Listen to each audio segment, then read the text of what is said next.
Item ಯಾವುದೇ ಇರಲಿ try ಮಾಡಿ ಆಚಿ ಚಿಕನ್ ಮಸಾಲಾ. ಅಮೆರಿಕ ಅಧ್ಯಕ್ಷ ಡೊನಾಲ್ಡ್ ಟ್ರಂಪ್ ಹತ್ಯೆ ಯತ್ನದ ಬೆನ್ನಲ್ಲೇ ಇತಿಹಾಸದ ಕರಾಳ ನೆನಪು ಮಾಡ್ಕೊಂಡಿದ್ದಾರೆ ಡೊನಾಲ್ಡ್ ಟ್ರಂಪ್ ಅವರು.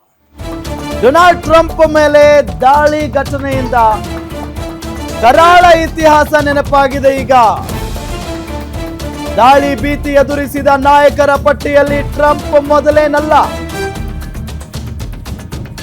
ಈ ರೀತಿಯಾದಂತಹ ದಾಳಿಯನ್ನ ಈ ಹಿಂದಿನ ಅಮೆರಿಕ ಅಧ್ಯಕ್ಷರುಗಳು ಎದುರಿಸಿದ್ದಾರೆ. ಇಬ್ಬರು ಸಾವನ್ನಪ್ಪಿದ್ರೆ, ಇಬ್ಬರು ಗಂಭೀರವಾಗಿ ಗಾಯಗೊಂಡಿದ್ದಾರೆ. ಹತ್ಯೆಗೊಳಗಾದ ಅಮೆರಿಕ ಅಧ್ಯಕ್ಷರು ಒಟ್ಟು 4 ಜನ. ಅಮೆರಿಕದ 16ನೇ ಅಧ್ಯಕ್ಷ ಅಬ್ರಹಾಂ ಲಿಂಕನ್ ವಾಷಿಂಗ್ಟನ್ನ ರಂಗಭೂಮಿ ಥಿಯೇಟರ್ ಬಳಿ ಹತ್ಯೆಯಾಗಿತ್ತು. ಒಟ್ಟು 7 ಅಧ್ಯಕ್ಷರನ್ನ ಅಧಿಕಾರದಲ್ಲಿದ್ದಾಗ ಕೊಲ್ಲುವ ಸಂಚು ನಡೆದಿತ್ತು. 45 ಮತ್ತು 47ನೇ ಅಧ್ಯಕ್ಷ ಡೊನಾಲ್ಡ್ ಟ್ರಂಪ್ ಹತ್ಯೆಗೆ ಇಲ್ಲಿ ಯತ್ನ ನಡೆದಿದೆ. ನೋಡಿ, ದಾಳಿ ಭೀತಿ ಎದುರಿಸಿದ ನಾಯಕರ ಪಟ್ಟಿಯಲ್ಲಿ ಟ್ರಂಪ್ ಮೊದಲಿಗರಲ್ಲ. ಅದಕ್ಕೊಂದು ಕರಾಳ ಇತಿಹಾಸ ಇದೆ. ಇನ್ನೂ ಹಲವು ಜನ ಅಮೆರಿಕದ ಅಧ್ಯಕ್ಷರಾಗಿದ್ದಂತಹ ಸಂದರ್ಭದಲ್ಲಿ 4 ಜನ ಸತ್ತು ಹೋಗಿದ್ದಾರೆ. ಇನ್ನೂ 3 ಜನರಿಗೆ ಗಂಭೀರ ಗಾಯಗಳಾಗಿದ್ವು. ಟೋಟಲ್ ಆಗಿ 7 ಜನ ಅಧ್ಯಕ್ಷರ ಮೇಲೆ ದಾಳಿಯಾಗಿತ್ತು. ಸೊ ಈಗ ಡೊನಾಲ್ಡ್ ಟ್ರಂಪ್ ಹಂತಕರ ಗುಂಡಿಗೆ ಬಲಿಯಾಗಿದ್ದಾರೆ. ಹಲವು ಅಮೆರಿಕದ ಅಧ್ಯಕ್ಷರು ಹಂತಕರ ದಾಳಿಯಿಂದ ಪಾರಾದ ಅಮೆರಿಕ ಅಧ್ಯಕ್ಷರುಗಳು ಕೂಡ ಸಾಕಷ್ಟು ಜನ ಇದ್ದಾರೆ. ಹತ್ಯೆಗೊಳಗಾದ ಅಮೆರಿಕ ಅಧ್ಯಕ್ಷರು ಒಟ್ಟು 4 ಜನ. ಅಮೆರಿಕದ 16ನೇ ಅಧ್ಯಕ್ಷ ಅಬ್ರಹಾಂ ಲಿಂಕನ್ ವಾಷಿಂಗ್ಟನ್ನ ರಂಗಭೂಮಿ ಥಿಯೇಟರ್ ಬಳಿ ಹತ್ಯೆ ಮಾಡಲಾಗಿತ್ತು ಅವರನ್ನ. ಒಟ್ಟು 7 ಅಧ್ಯಕ್ಷರನ್ನ ಅಧಿಕಾರದಲ್ಲಿದ್ದಾಗ ಕೊಲ್ಲುವ ಸಂಚು ರೂಪಿಸಲಾಗಿತ್ತು. 45 ಮತ್ತು 47ನೇ ಬಾರಿಗೆ ಅಧ್ಯಕ್ಷರಾಗಿರುವಂತ ಅಥವಾ 45 ಮತ್ತು 47ನೇ ಅಧ್ಯಕ್ಷ ಡೊನಾಲ್ಡ್ ಟ್ರಂಪ್ ಹತ್ಯೆಗೆ 2ನೇ ಬಾರಿ ಪ್ರಯತ್ನ ನಡೆದಿದೆ. ಅಮೆರಿಕ ಅಧ್ಯಕ್ಷರು ಭಾರಿ ಭದ್ರತಾ ವ್ಯವಸ್ಥೆಯಲ್ಲಿದ್ದರೂ ಕೂಡ ಹತ್ಯೆ ಯತ್ನ ನಡೆಯುತ್ತೆ ಅಂತ ಅಂದ್ರೆ ಇದು ನಿಜಕ್ಕೂ ಕೂಡ ಆಶ್ಚರ್ಯ. ಒಂದು ಕಾರ್ಯಕ್ರಮ. ಸೊ ಆ ಕಾರ್ಯಕ್ರಮ ನಡೀತಾ ಇದ್ದಂತಹ ಸಂದರ್ಭದಲ್ಲಿ ಒಬ್ಬ ವ್ಯಕ್ತಿ ಯಾವುದೇ ತಪಾಸಣೆಗೆ ಒಳಪಡದೆ ಒಳಗಡೆ ಹೆಂಗೆ ಬರೋದಕ್ಕೆ ಸಾಧ್ಯ? ಅದು ಕೂಡ ಕೈಯಲ್ಲಿ ಗನ್ ಹಿಡ್ಕೊಂಡು ಆತ ಒಳಗಡೆ ಬರ್ತಾನೆ. ಅದು ಹೆಂಗೆ ಸಾಧ್ಯ ಅನ್ನೋದು ಈಗಿರುವಂತ ಪ್ರಶ್ನೆ. ಜೊತೆಗೆ ಆತ ಯಾರು, ಯಾವ ಕಾರಣಕ್ಕೆ ಡೊನಾಲ್ಡ್ ಟ್ರಂಪ್ ಹತ್ಯೆಗೆ ಆತ ಮುಂದಾಗಿದ್ದ, ಜೊತೆಗೆ ಆತ ಒಳಗಡೆ ಬರೋದಕ್ಕೆ ಹೆಂಗೆ ಸಾಧ್ಯ ಆಯಿತು, ಇದೆಲ್ಲದರ ಬಗ್ಗೆಯೂ ಕೂಡ ತನಿಖೆ ಆಗುತ್ತೆ. ಸೊ ಈಗ ಕರಾಳ ಇತಿಹಾಸದ ಮೆಲುಕು ಹಾಕುವಂತಹ ಸಮಯ. ಹತ್ಯೆಯಾದ ಅಮೆರಿಕ ಅಧ್ಯಕ್ಷರು ಯಾರ್ಯಾರು?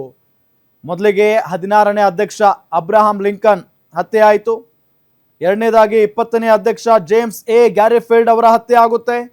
3ನೇದಾಗಿ 25ನೇ ಅಧ್ಯಕ್ಷ ವಿಲಿಯಂ ಮ್ಯಾಕ್ ಕಿನ್ಲಿ ಹತ್ಯೆ ಆಯಿತು. 4ನೇದಾಗಿ 35ನೇ ಅಧ್ಯಕ್ಷ ಜಾನ್ ಎಫ್ ಕೆನಡಿ ಅವರ ಹತ್ಯೆ ಆಯಿತು.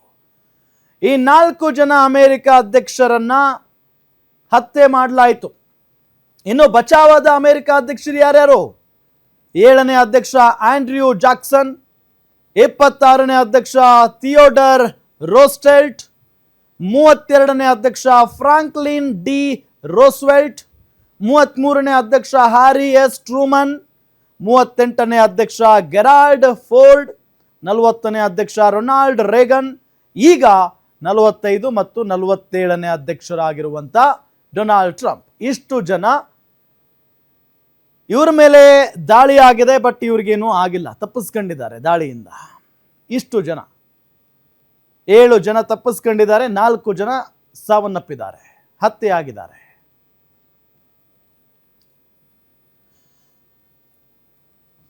ಇದೇ ವಿಚಾರಕ್ಕೆ ಸಂಬಂಧಪಟ್ಟಂತೆ ಡೀಟೇಲ್ಸ್ ಕೊಡ್ತಾರೆ ನಮ್ಮ ಡಿಜಿಟಲ್ ಎಡಿಟರ್ ದಿಲೀಪ್ ನೇರ ಸಂಪರ್ಕದಲ್ಲಿ ಜಾಯಿನ್ ಆಗಿದ್ದಾರೆ. ದಿಲೀಪ್, ಈ ವಿಚಾರ ಅಂದ್ರೆ ಡೊನಾಲ್ಡ್ ಟ್ರಂಪ್ ಮೇಲೆ ಹತ್ಯೆ ಯತ್ನ ನಡೆದಿದೆ ಅಂತ ಅಂದಾಗ ಕರಾಳ ಇತಿಹಾಸ ತೆರೆದುಕೊಳ್ಳುತ್ತೆ. 4 ಜನ ಈಗಾಗಲೇ ಅಮೆರಿಕ ಅಧ್ಯಕ್ಷರನ್ನ ಹತ್ಯೆ ಕೂಡ ಮಾಡಿದ್ದಾರೆ. ಇನ್ನು 6 ಅಮೆರಿಕ ಅಧ್ಯಕ್ಷರು 6 ಜನ ಬಹಳಷ್ಟು ಗಂಭೀರವಾಗಿ ಗಾಯಗೊಂಡಿದ್ರು, ಜೊತೆಗೆ ಒಂದಿಷ್ಟು ಜನ ತಪ್ಪಿಸ್ಕೊಂಡಿದ್ದಾರೆ. ಹೆಂಗಿದೆ ಆ ಕರಾಳ ಇತಿಹಾಸ, ಅದರ ಬಗ್ಗೆ ಮೆಲುಕು ಹಾಕೋದಾದ್ರೆ? ರಾಮ್, ಏನೊಂದು ಶನಿವಾರ ರಾತ್ರಿ ಅಂದರೆ ಅಮೆರಿಕ ಕಾಲಮಾನ ಶನಿವಾರ ತಡರಾತ್ರಿ ಈ ಒಂದು ಗುಂಡಿನ ದಾಳಿ ನಡೆದಂಥ ಸಂದರ್ಭದಲ್ಲಿ ಅಮೆರಿಕ ಅಧ್ಯಕ್ಷ ಡೊನಾಲ್ಡ್ ಟ್ರಂಪ್ ಅವರು ಒಂದು ಯಾವುದೇ ಪ್ರಾಣಾಪಾಯ ಇಲ್ಲದೆ ಪಾರಾದ ನಂತರ ಅವರು ಮೊದಲಿಗೆ ಒಂದು ಪೋಸ್ಟ್ನ ಮಾಡಿದ್ರು, ನಾನು ಅಮೆರಿಕಾದ ಅಧ್ಯಕ್ಷರಾಗಿದ್ದಂತಹ ಅಬ್ರಹಾಂ ಲಿಂಕನ್ ಅವರ ರೀತಿಯಾಗಿ ನಾನು ಕೆಲಸ ಮಾಡಿದ್ದೆ, ಪರಿಣಾಮಕಾರಿ ಅಧ್ಯಕ್ಷ ಆಗಿದ್ದೆ. ಯಾವ ರೀತಿ ಅಬ್ರಹಾಂ ಲಿಂಕನ್ ಅವ್ರನ್ನ ಹತ್ಯೆ ಮಾಡಿದ್ರು ಅದೇ ರೀತಿ ನನ್ನ ಹತ್ಯೆಗೂ ಕೂಡ ಸಂಚು ರೂಪಿಸ್ತಿದ್ದಾರೆ. ಇದು ಮೊದಲನೇ ಬಾರಿ ಅಲ್ಲ, ಎರಡನೇ ಬಾರಿ ನಾನು ಹತ್ಯೆ ಯತ್ನದಲ್ಲಿ ಪಾರಾಗಿದ್ದೀನಿ ಅಂತ ಡೊನಾಲ್ಡ್ ಟ್ರಂಪ್ ಅವರು ಹೇಳಿದ್ರು. ಆ ಮೂಲಕ ಒಂದು ಇತಿಹಾಸವನ್ನು, ಅಮೆರಿಕ ಅಧ್ಯಕ್ಷರ ಹತ್ಯೆಯ ಒಂದು ಕರಾಳ ಇತಿಹಾಸವನ್ನು ನೆನಪಿಸಿದ್ರು. ಆ ಒಂದು ನೆನಪನ್ನು ಮೆಲುಕು ಹಾಕೋದಾದರೆ ಒಟ್ಟು ಇದುವರೆಗೂ 4 ಜನ ಅಮೆರಿಕ ಅಧ್ಯಕ್ಷರನ್ನು, ಅಂದರೆ ಹಾಲಿ ಅಧ್ಯಕ್ಷರನ್ನೇ ಅವರ ಅಧಿಕಾರಾವಧಿಯಲ್ಲಿ ಇದ್ದಂಥ ಸಂದರ್ಭದಲ್ಲೇ 4 ಜನರನ್ನು ಹತ್ಯೆ ಮಾಡಲಾಯಿತು.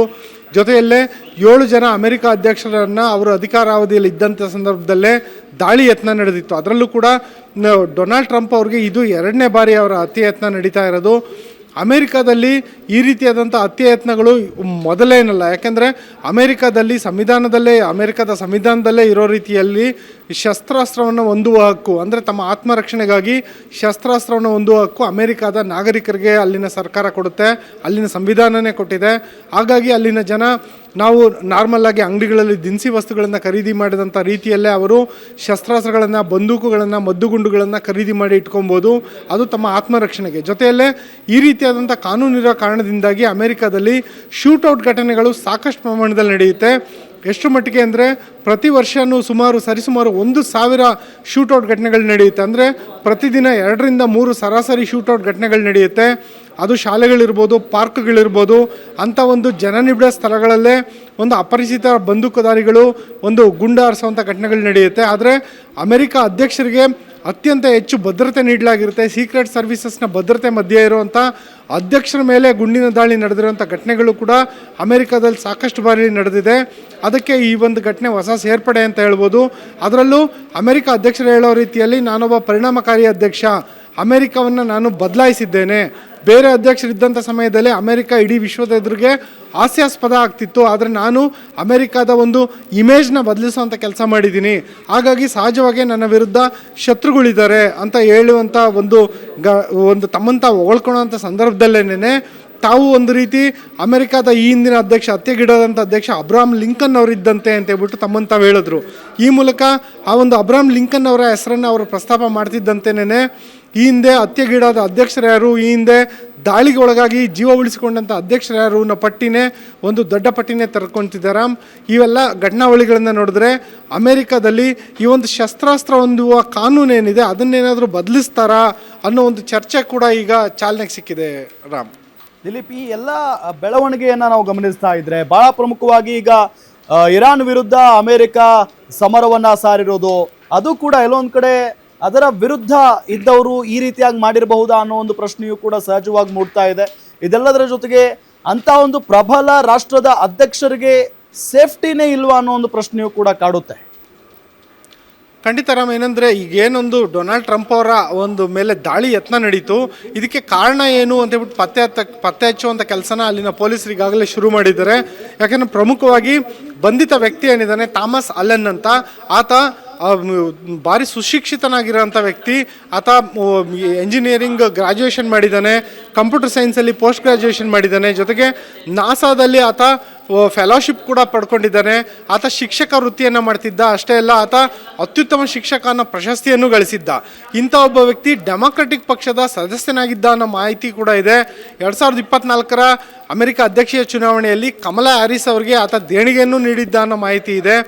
ಅಮೆರಿಕ ಇರಾನ್ ಮೇಲೆ ಏನೊಂದು ಯುದ್ಧ ಸಾರುತ್ತೋ ಅದು ಅಮೆರಿಕ ತನ್ನದಲ್ಲದ ಯುದ್ಧಕ್ಕೆ ಅಮೆರಿಕ ಎಂಟ್ರಿ ಕೊಡ್ತು ಅನ್ನೋದು ಅಮೆರಿಕದಲ್ಲಿರೋ ಬಹುತೇಕ ಜನರ ವಾದ.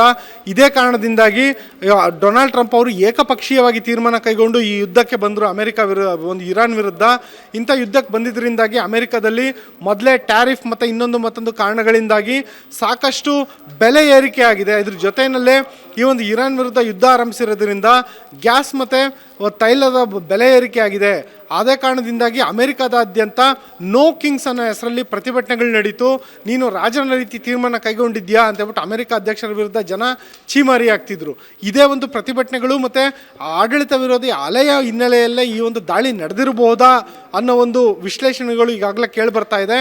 ಆದರೆ ಈಗೇನು ಬಂಧಿತನಾಗಿದ್ದಾನೆ ಥಾಮಸ್ ಅಲೆನ್ ಅನ್ನೋ ವ್ಯಕ್ತಿ, ಆತನನ್ನು ವಿಚಾರಣೆ ಸಂದರ್ಭದಲ್ಲಿ ಆತ ಅಮೆರಿಕ ಅಧ್ಯಕ್ಷರ ಮೇಲೆ ದಾಳಿಗೆ ಮುಂದಾಗಿರೋದಕ್ಕೆ ನಿಖರ ಕಾರಣ ಏನು ಅನ್ನೋದು ತಿಳಿದು ಬರಲಿದೆ. ರಾಮ್, ಓಕೆ.